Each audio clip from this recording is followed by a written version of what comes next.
Welcome to this very special edition of the KJ Masterclass Live, the show which ensures that you profit from your time spent here with experts, either through their industry insights, information, or simply learning from them. And today we have Tzara Attwater, relationship development coach, and she helps successful men and women transform unresourceful relationships into confident, meaningful, and thriving connections. Welcome to the show, Zara. Oh, thank you for having me, AJ. It's beautiful to be here, especially on the eve of Christmas. Such a nice time of the year. Absolutely, absolutely. Welcome to the show once again. Welcome to India in this online form, Zara. And I'm sure not just in India, but a lot of people across the world will benefit from what we are going to talk right now and will be. But before we come to this, let's understand a bit about, about your journey, about your background, so that people understand a bit more about who they are listening to. Absolutely. It'd be a pleasure. So, I mean, if your listeners are anything like I was or I am, and grew up on that kind of steady diet of Disney fairy tales, they might also believe in the hero prince finding his princess and living happily ever after. And I believed that my Prince Charming was just waiting around the corner for me, ready to sweep me off my feet. And I had this deeply ingrained belief that all I had to do was wait, be a good girl, and eventually everything would fall into place.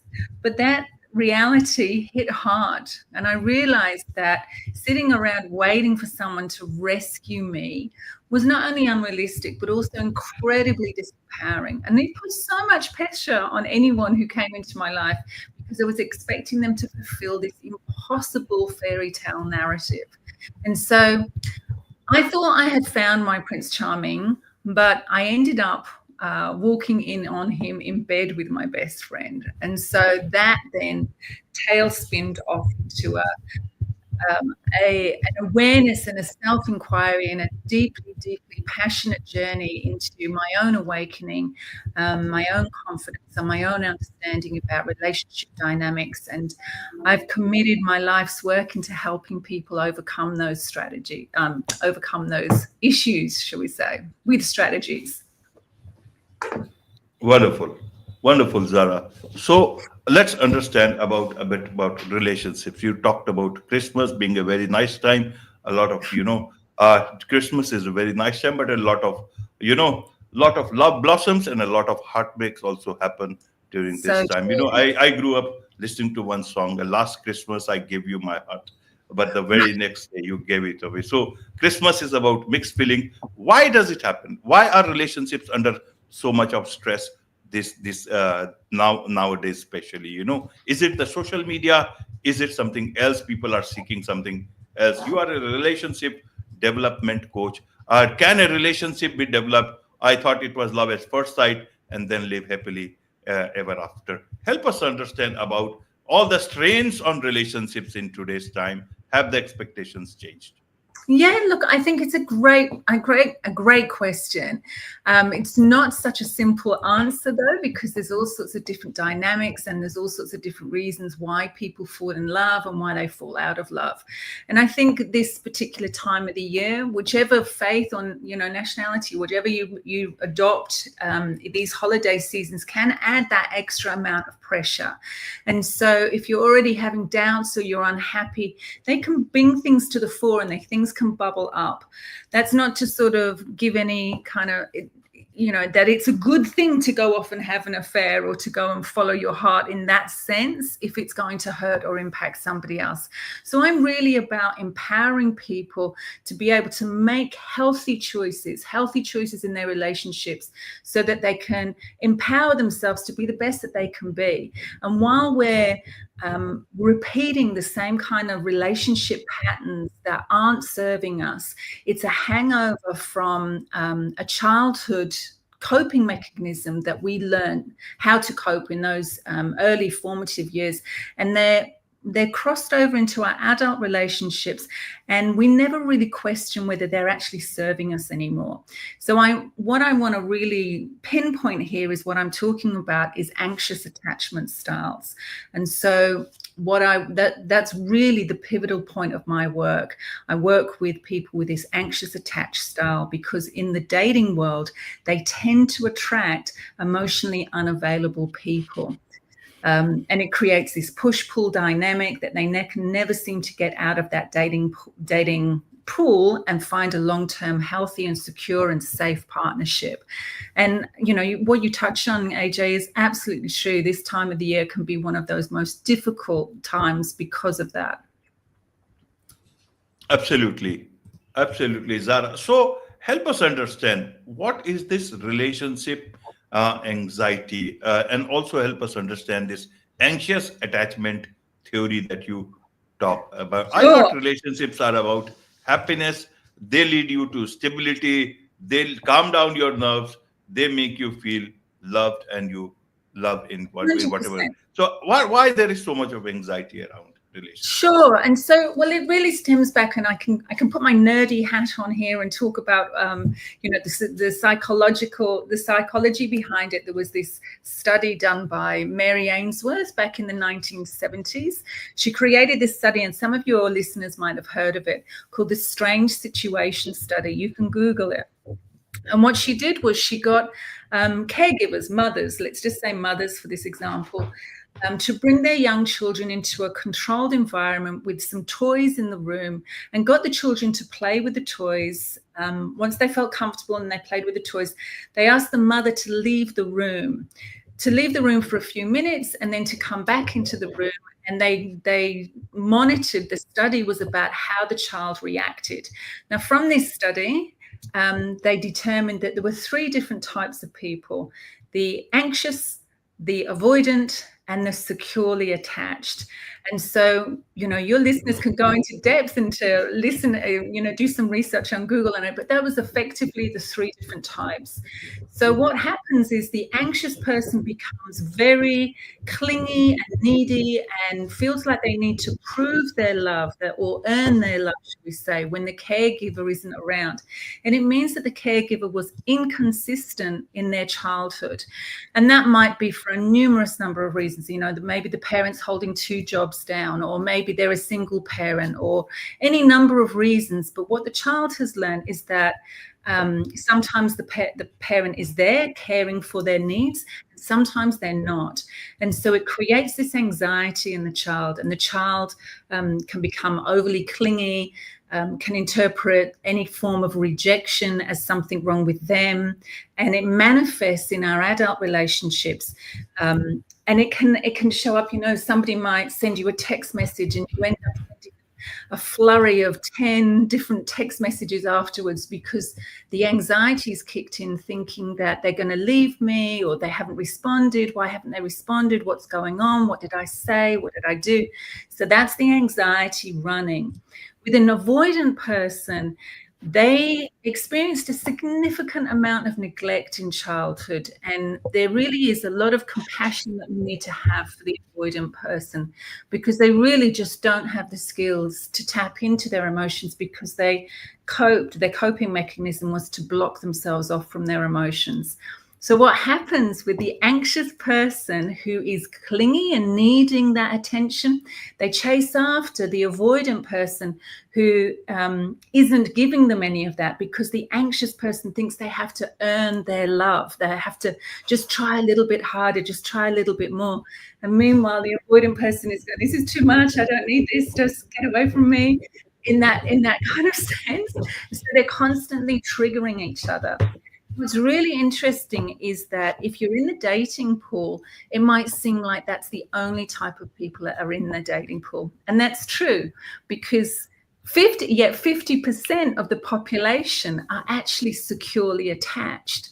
And the reason that there's half the population like that is because they find long-term, lasting and secure relationships because they have the ability to emotionally regulate, to not let things get emotionally out of control, They can navigate through difficulties and conflict.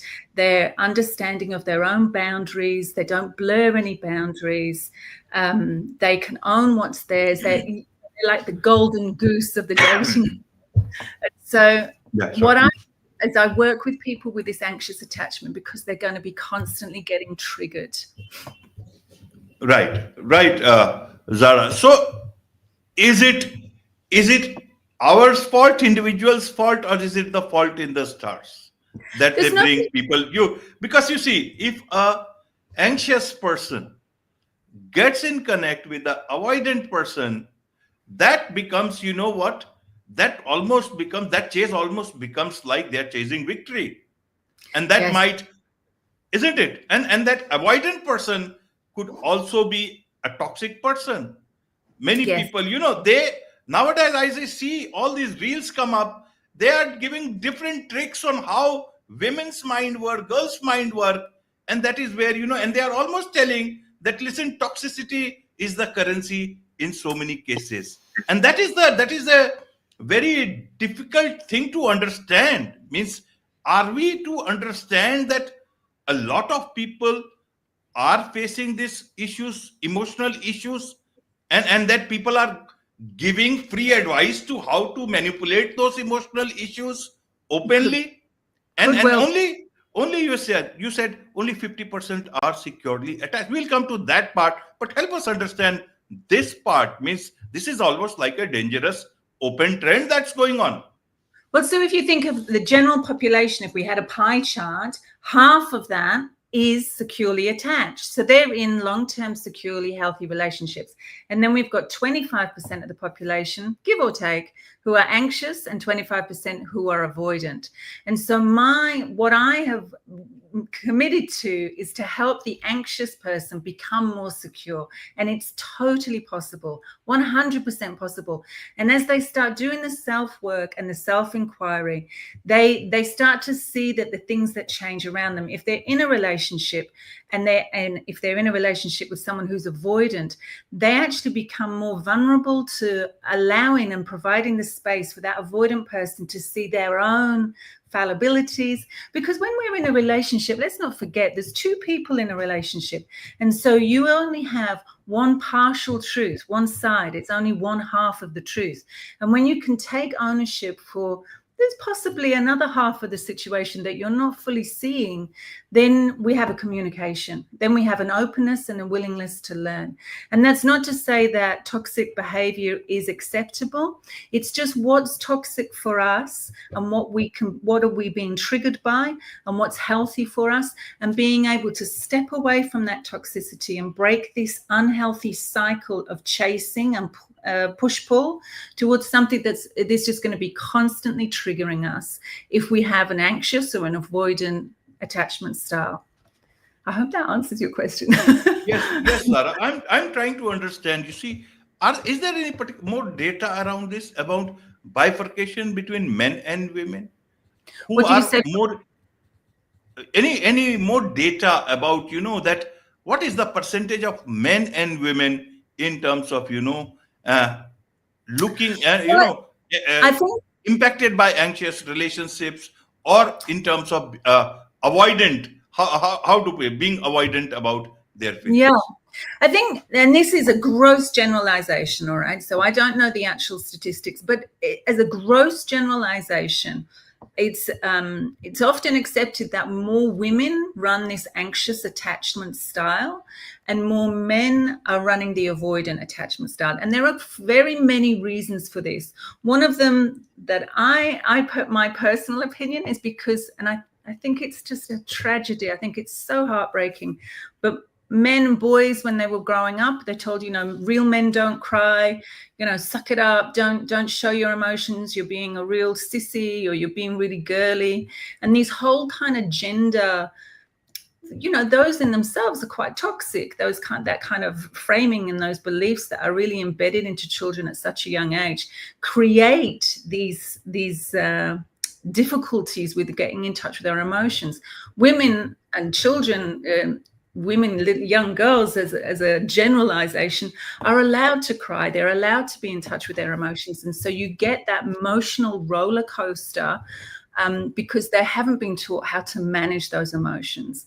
If there's been any kind of inconsistency in their caregivers, whereas a secure child will know and trust that they can go off and explore and, you know, maybe play with games and get a little bit further away from the caregiver, but know that that caregiver is going to be there for them. And so they get to regulate their emotions. They're given the space and the permission to explore, you know, what's working for them from an emotional perspective, so they can get into these long-term relationships as adults that are very, very healthy.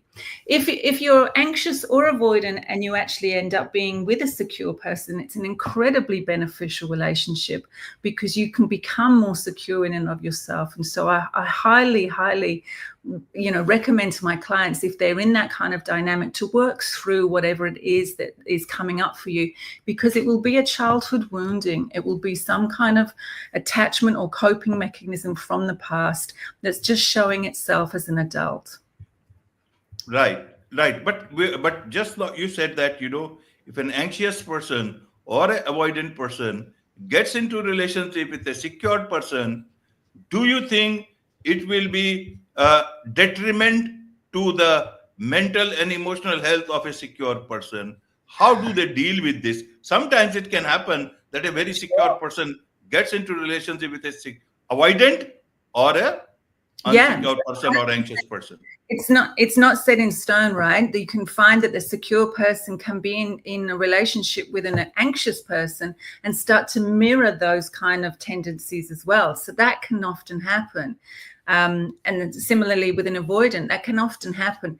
So it has to start with self. It really has to start with the self-inquiry, self-awakening, and be prepared to start looking at what can I change? You know, recognizing the patterns and seeing that I'm the one that's consistent in all the situations. And if I want things to change, if I want the happiness that I deserve, and we all deserve that, then it's about having the courage and the strength to be able to look at that. And that's where I help people, being able to show them what they can't see and support them through that, because it can be a very difficult and, you know, very difficult time to be able to get in touch with things that you haven't looked at for years and years. I mean, we don't tend to, you know, once if we've learned to walk, I don't know if you can remember being a toddler and learning how to walk. How many times would you have fallen over, do you think, just when you were learning to walk?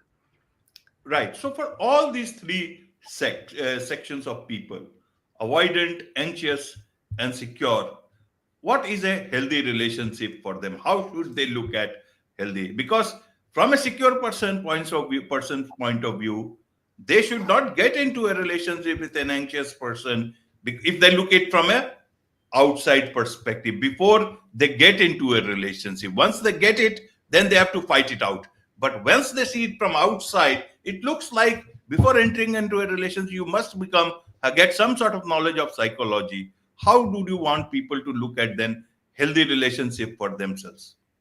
So if we're just looking at the anxious person, rather than generalizing on all three, if we're just looking at the anxious person, the single thing that I work with them first and foremost is being comfortable with space. So for an anxious person, you know, that proximity with space, needing to be close physically, but also emotionally and mentally. So that's the anxious person might be thinking about their partner 24/7, always putting the partner's needs first and foremost, to the point where they might not be able to focus on work or other activities.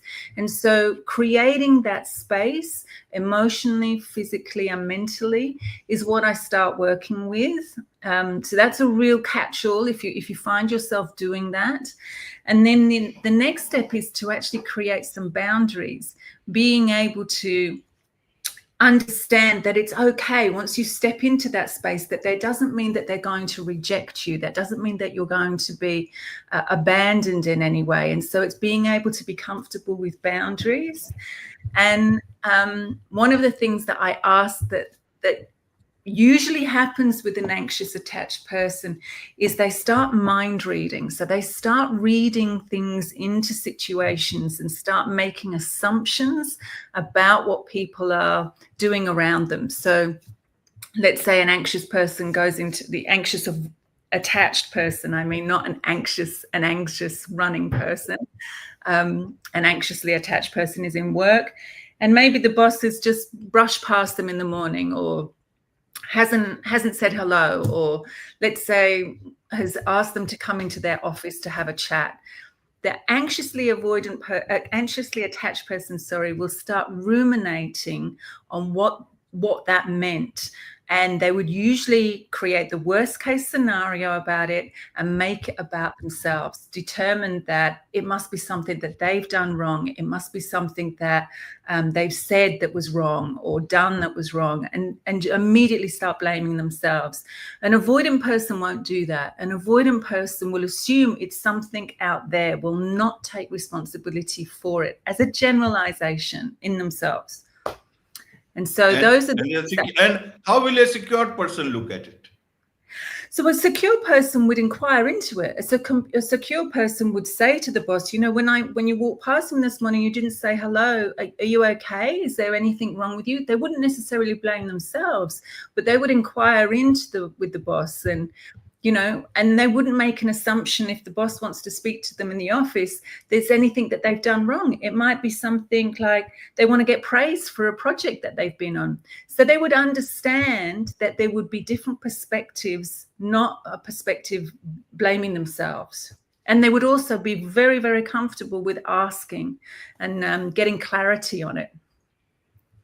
Absolutely. Absolutely, Tzara. So, that's a lot of work for you then. Is your work easy or is it very difficult with so many minds to guide? Because normally people will, in the day-to-day life, would not want to deal with, very anxious people, avoidant people, or because it's a lot of difficult thing to do. But you have to give them a solution, and that is not an easy thing. How do you do that? So in my line of work, what tends to happen is that the avoidant person doesn't think that there's anything wrong with them. So they don't tend to come into coaching. They don't tend to find me out because it's not their fault. It's nothing to do with them. It's the world around them. So they don't tend to come into coaching. And the secure person may come into coaching if their partner is running an anxious attached style or an avoidance attached style, so that they can arm themselves with a bit more tools. In that dynamic, it may mean that the secure person is starting to mirror the tendencies of their partner, and so they're needing help with that. But more often than not, it's the anxious person, because the anxious person blames themselves. They think that it's all to do with them. They're taking all the weight on their shoulders, and they're getting more and more unhappy with themselves and their life. And they just want a way out. They can't see out from the forest for the trees, right? They just can't see a way out. And so that's who I start with, and with great success. I mean, it's just incredibly heartwarming to see a person actually have those light bulb moments where they can wake up to their own reality and actually navigate out with so much strength and empowerment. It's an amazing journey to witness. And what I do is I work with people within 3 months, this change transforms. And they're having happy relationships. I've spoken to previous clients that have contacted me and said they're now in love, they're getting married, they're finding the secure and healthy relationships that they've always wanted. And so, it's an incredibly rewarding journey. It's just a real passion of mine. Absolutely. There's much to learn about all these things from you, Tzara, and I'm sure a lot of people would want to connect with you, learn more from you, about your coaching. What's the best way for them to do so? Well, you can contact through me through my website, which is www.myconfidencecoach.com.au. So www.myconfidencecoach.com.au, all one word. But what I'd love to offer your listeners is I've created a couple of ebooks, which are about how to date in real life. So I'm all about trying to get people off the apps and meeting people in real life. So I've created a 52 ways to meet someone in real life. That's one date for every week of the year. And if you're already in a relationship, I've got another little secret that I'm going to throw in here for you. I've created another one of 52 creative date ideas. So this is, if you want to mix up your dating life, and not to make it too saucy, but if you're not just interested in dinner and sitting in front of the TV, but you want to go out and explore and do something a little bit different, then again, I've got 52 ideas, one for every week of the year, and just to get out and bring a bit of interest and creativity into your dating world. And so I'd love to be able to offer these to your listeners. If you'd like to, I'll share the links with you later. Absolutely. Absolutely. With this, it's a wrap on this very special edition of the KAJ Masterclass Live. Thank you so much indeed for joining us. Thank you, AJ. Thank you so much. And thank you to you.